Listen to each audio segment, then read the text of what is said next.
नमस्कार मित्रमैत्रिणींनो. आमच्या story time with T या यूट्यूब चॅनलवर तुम्हा सगळ्यांचं पुन्हा एकदा स्वागत. आज आपण ऐकतोय शिशिरातील इंद्रधनू भाग 40. मी मंदार.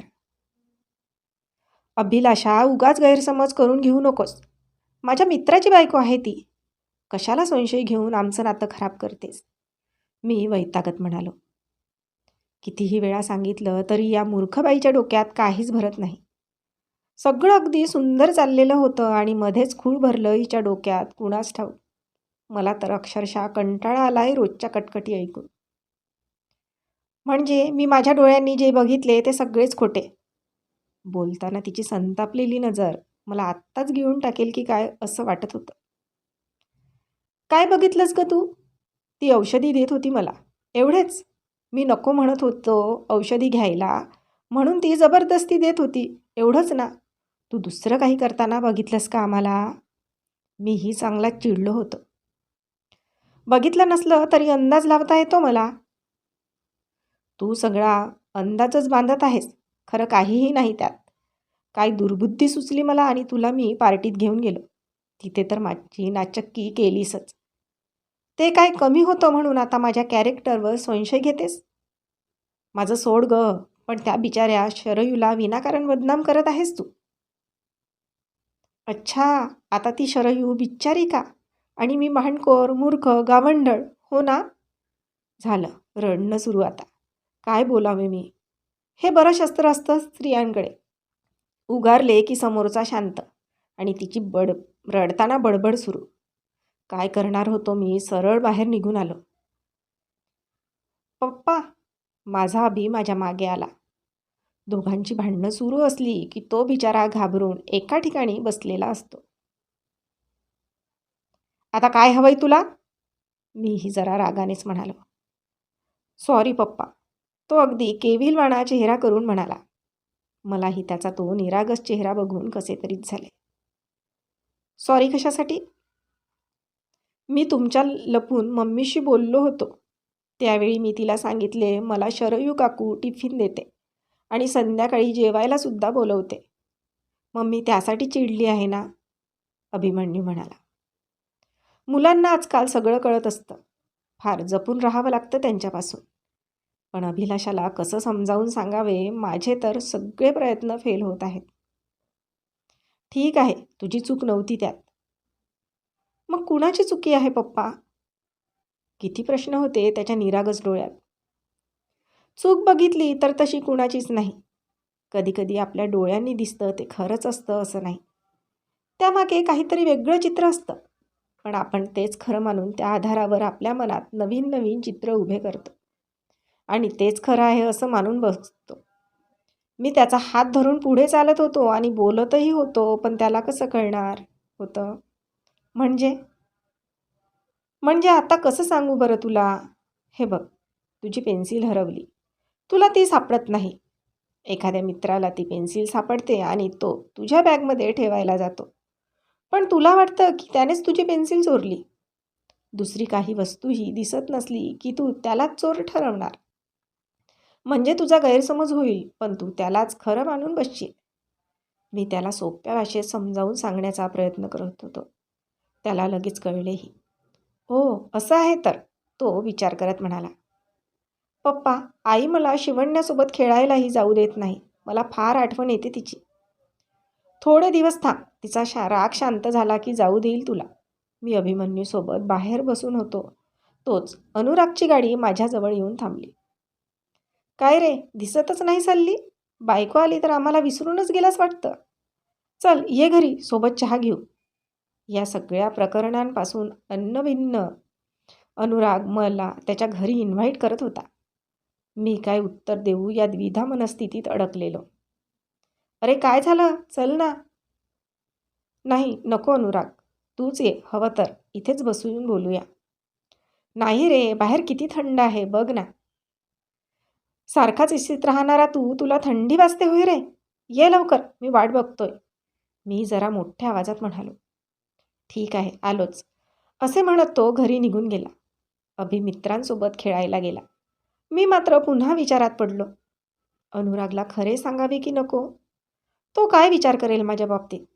आणि मित्र तर आहोत पण आमचं नातं भावाभावांसारखं आहे. आणि त्याला आपल्या बायकोबद्दल हे सगळं कळलं तर काय वाटेल त्याला? एकतर तो अभिलाषाचा राग करेल किंवा मग शरयूचा. आणि मला हे दोन्ही नको. माझ्यासाठी दोघीही महत्त्वाच्या. मनात आलं होतं जावे अनुरागसोबत. तसंही अभिलाषा भांडतच राहणार. काय तिला भिवून मी माझ्या मित्राला सोडून देऊ? आणि शरयू वहिनी त्याची बायको असल्यावर तिच्याशीही बोलणं होणारच. मी किती दिवस अभिलाषाला घाबरून राहणार? त्या दिवशी माफी मागायला वहिनींच्या ऑफिसमध्ये गेलो. किती सुंदर गेला माझा तो दिवस. असं वाटतं पुन्हा पुन्हा भेटत राहावे तिला. तिची कंपनी फार आवडायला लागली मला. तिचं कुठल्याही मुद्द्यावर चर्चा करणं, असं वाटतं बोलतच राहावे तिच्याशी. पण नकोच. आधीच काहीही नाही तरी अभिलाषा उगाच संशय घेते. मनात विचार चालू होते आणि अनुरागने येऊन माझ्या खांद्यावर हात ठेवला. कसा आहेस मित्रा? मी ठीक आहे. तू कसा आहेस ते सांग, मी म्हणालो. कसा दिसतोय? छानच. बोलण्यात नेहमीसारखा अंदाज नसावा माझ्या. पण तू ठीक दिसत नाहीस. काय झाले? काही टेन्शन आहे का? नाही रे, कामाचं टेन्शन, दुसरे काय. तू कामाचं टेन्शन घ्यायला लागलास? काही नको बोलूस. वहिनींसोबतचं भांडण अजून संपलं नाही का तुझं? तो प्रश्नार्थक नजरेने माझ्याकडे बघत विचारत होता. मी नकारार्थी मान हलवली. काय रे, वहिनी साध्या भोळ्या आहेत म्हणून तू जास्तच फायदा घेतोस वाटतं. सोड ना, एकच एक विषय घेऊन कशाला बसलास? सगळ्यांनाच नाही जमत आपल्यासारखे. त्या अशा वातावरणात कधी वावरल्या नाहीत म्हणून गोंधळल्यासारख्या झाल्या असतील. तू सारखं सारखं तोच विषय घेऊन त्यांच्याशी भांडू नकोस, अनुराग मला समजावत म्हणाला. स्टेशन आलं असेल तर थांबव तुझी बुलेट ट्रेन. काय माहीत आहे तुला आमच्या भांडणातलं? आणि तुला काय मी एवढा भांडखोर वाटतो? मी वैतागत म्हणालो तसा तो हसायलाच लागला. एकतर बायकोने माझ्या दिमागाचं दही केलंय आणि त्यात तू उपदेशाचे डोस पाजून वैताग नको देऊस. माझी सगळी चिडचिड त्याच्यावरच निघत होती का? काय झालं रे मंदार, नीट सांग ना. काही नाही, नेहमीचं आहे, मी आपलं तोंड दुसरीकडे फिरवून घेत म्हणालो. नाही, हे तुझं वागणं नेहमीचं नाही. मी आज ओळखतोय का तुला? त्यांच्या बोलण्याकडे मी दुर्लक्ष केले. आता सांगतोस का? एवढ्या हक्काने विचारतोय म्हणजे काहीतरी सांगावं लागणारच होतं. अभिलाषा संशय घेते माझ्यावर. मी हाताची घडी घालून समोर बघत म्हणालो. वा, प्रगती आहे वहिनींची. पोरी पटवण्यात तुझ्या एवढा पटाईत कोणी नाही, पण त्यांना उशिरा कळलेलं दिसतं. अनुराग हसत माझ्या पाठीवर मारत म्हणाला. अनुराग! माझा चिडका स्वर पाहून हसणं थांबवलं त्याने. बापरे, मॅटर तर फारच सिरियस दिसतंय. माझं कुणाशी अफेअर नाही, फक्त तिने काहीतरी गैरसमज करून घेतलाय, मी ठामपणे म्हणालो. पण कधीपासून? गावी जायच्या आधी तर हा विषय नव्हता ना तुमच्यात? नाही, ती गावी गेली तेव्हा आमच्या दुसऱ्याच विषयावर भांडण होतं. बहुधा तिथेच डोक्यात काहीतरी भरवलं गेलं असेल.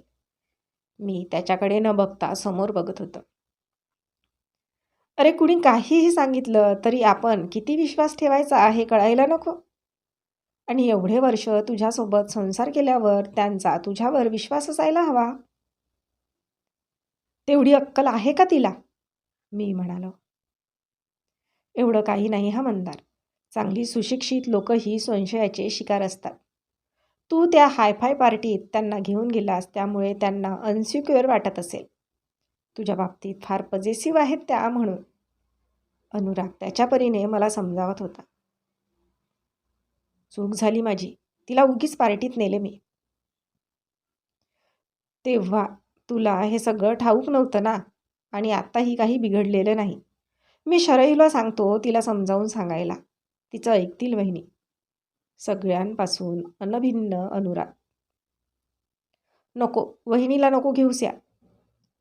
अरे, त्या मैत्रिणी आहेत. मला वाटतं अभिलाषा आपल्या मनातला संशय तिच्याजवळ व्यक्त करून मोकळी झाली असेल. हा, आता शरयू बिझी असते म्हणून. पण मी बोलून बघतो तिच्याशी काय म्हणते. अनुरागच्या चेहऱ्यावर प्रचंड आत्मविश्वास होता की शरयू हा प्रश्न अगदी चुटकीच सोडवेल. नको अनुराग, तुला ना घरी हे प्रकरण सांगू नकोस. वहिनी काय विचार करतील माझ्याबद्दल, मी चिडत म्हणालो. अरे कुल कुल, बरं बाबा नाही सांगत, पण चिडू नकोस. एवढी चिडचिड बरी नाही.